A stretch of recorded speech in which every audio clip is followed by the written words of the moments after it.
Incoming transmission. Picture this. A recording studio somewhere far, far away.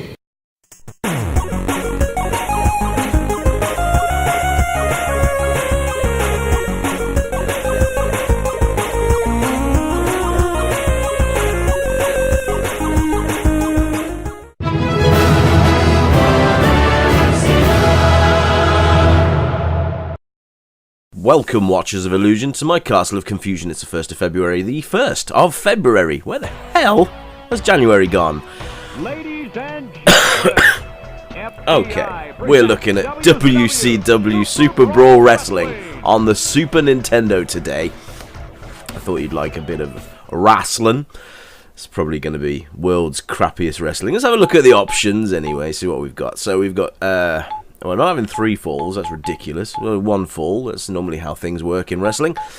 Not a lot of options to speak of. TV heavyweight, USA heavyweight, world heavyweight. Oh, that's okay. So I guess you just go for those belts when you select the option. Now, you have to excuse me, guys. I'm actually full of bloody cold. It hit me today.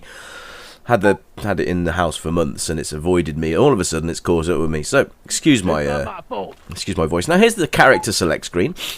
Highly animated. That guy wiggling at the top of the screen is rather distracting, but never mind. So you've got I suppose a good selection there. 4, 8, 12 wrestlers to choose from. If you know who they are, great. Because I never used to watch WCW. I know most of them went to WWF eventually. You got Scott Steiner there in the bottom left, Ron Simmons next to him. It's Ricky the Dragon Steamboat to say. So we'll go with the Nature Boy, Ric Flair, looking gaunt, and we're going against Ricky the Dragon Steamboat by the look of it. So, okay, I've never played this before, so this will be an interesting test of my wrestling ability. Okay, so, very different to the WWF games.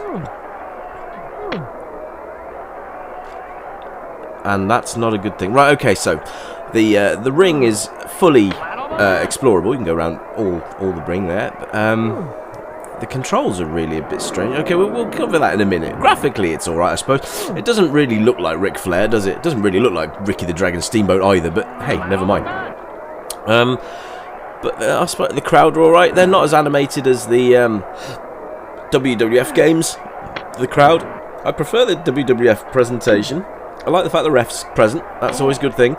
Always good to have a referee in the ring. Ooh, we've got commentators as well. That's quite nice. I quite like that, but this is difficult. It's difficult to get the wrestlers lined up to actually do anything. Just so you know, I'm the guy in the blue, who is meant to be Ric Flair. I know the WWF games, all the wrestlers kind of look the same. They're the same build, the same stuff. I just like body, their faces and their hair was different, but that was about it. We'll move on and let's see. So sound and music, it's dire folk. They don't even have their entrance theme tunes. At least the WWF games at least had those. This game is lacking, shall we say. I like the fact it's got sound bites from the actual wrestlers and the commentators. I quite like that. That's quite a nice feature. But it would have been nice to have heard the wrestlers' theme tunes on the select screen instead of them, you know, Jack Duran off or Jaw Jack in, whichever it is. I don't know. My brain's not working, folks. It's full of cold. Anyway. Controls are, well, not great, to be fair. What the hell am I doing there? Right, so, you've got, each button's supposed to do something different, but it's really, really picky as to when it wants to actually do anything. There doesn't seem to be any sort of order to this, and from what I've seen so far, all the wrestlers seem to have the same movesets so far. I'm imagining that they do have their finishers. God knows how you pull those off. I need an instruction manual, but to be honest, I don't think I'm ever going to play this game again because I'm not overly. What was I doing then? Not overly impressed at the moment, guys. Really, it's. I mean, I suppose it'd be more fun if you had a mate in the ring that could just probably stand still for you. But you can't line anything up to actually do anything, and to actually pick them up and do a technique on them is really, really hit and miss, I'm afraid. Which is a shame because obviously, you know, the WWF games I always feel had a bit of an edge on the WCW until the N64, and then WCW NWO World Tour came out, and that changed the face of wrestling games forever. That was a great game, followed by sort of WrestleMania 2000, and then followed by probably everybody's favourite wrestling game, WWF No Mercy, which I'm surprised no one's ever tried to remake because that would just be fan-bloody-tastic, but never mind, hopefully down the road we'll get that. That's right back when THQ were doing games, remember them? I wouldn't say this has got much replay value. I think once you've played this a couple of times, you're probably not going to pick it up again, which is a shame because if you think about it, these cartridges would have cost you in the region of about £50 to £60 each. My God, games are expensive on cartridge. I mean, people complain about the state of PS4 games and Xbox One, but at least they drop in price. You've still got Switch games going out at, what, £50 if you're in the UK? A lot of money for a game. And they haven't dropped in price at all. Cartridge games, forever expensive. Forever expensive. Apart from the Nintendo DS, which actually seems to drop in price quite nicely. I'd say this is suitable for most age ranges, to be honest with you. There's not really much skill to it. You can just walk around pushing buttons and hope for the best, really, because that's what I'm doing. There's no skill. You don't really know what you're doing. I just hit a button then, and he just grabbed him and threw him off. Yay! 1, 2, 3. I mean, who counts that fast? Really? Great. Yeah, Ric Flair, you should be proud of yourself. Woo! Yeah, so there you go. Congratulations. Oh, so I've won the belt, have I? Oh, that was intense, and the crowd were just not soaking it up at all. They hated the match. In fact, I can see why. And it's just nothing. It just goes back to this really bland screen. I mean, I can't even be bothered. I'm going to go tag team now. Let's see if things improve on the old tag match front. So who should we pick for our tag team? I think we're going to have Sting. Yeah, that would be my reaction, Sting, if I was in this video game. Yeah, I'd scream like that too. And we'll go with, yeah, Johnny B. Bad, I think. Where is he? There he is, down there in the pink. Yes, why not?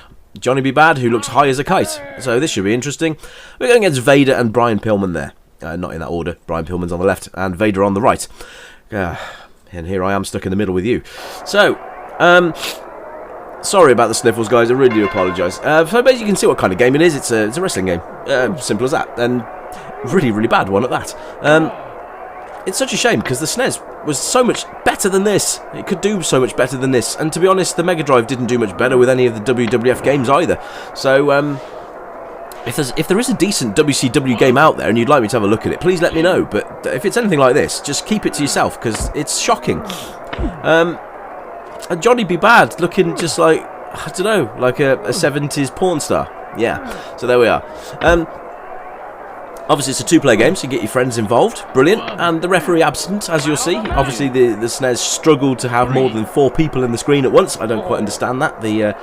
I think there was a referee in the WWF games with four players. But hey, who am I to judge, eh? I don't know the technical specs of how this game is. It might be that bloody big on the cartridge that they couldn't fit a referee in on 4 people, but I doubt that very much.